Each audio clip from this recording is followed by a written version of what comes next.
Hi, ako po si Limisitas at nandito po kayo ngayon sa Arayat, Pampanga.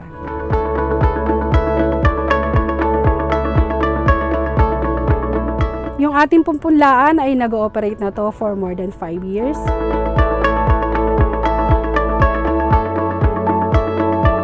Sa ngayon po, ang Bayer Seminade Seeds na ginagamit po natin ay ang kanilang siling Taiwan, which is the SB9512.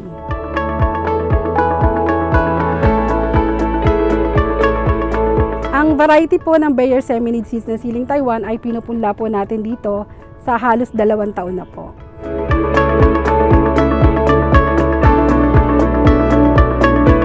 Ang Bayer Seminade Seeds ay napakalaki ng tulong sa amin kasi kung titignan nyo po sa background natin, yung quality po ng kanilang seeds ay nagbibigay po sa atin ng napakagandang punla.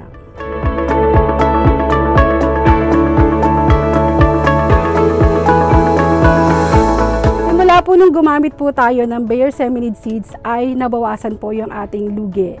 No, isa sa napakalaking problema po namin during rainy season ay ang fungus.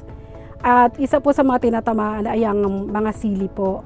So, nung na-discover po natin ang variety na to, especially yung kanilang siling Taiwan, ay wala na po tayong problema sa fungus. Dahil ang variety po na to, never or hindi po talaga siya tinatamaan ng mga kalawang na tinatawag nila sa sili.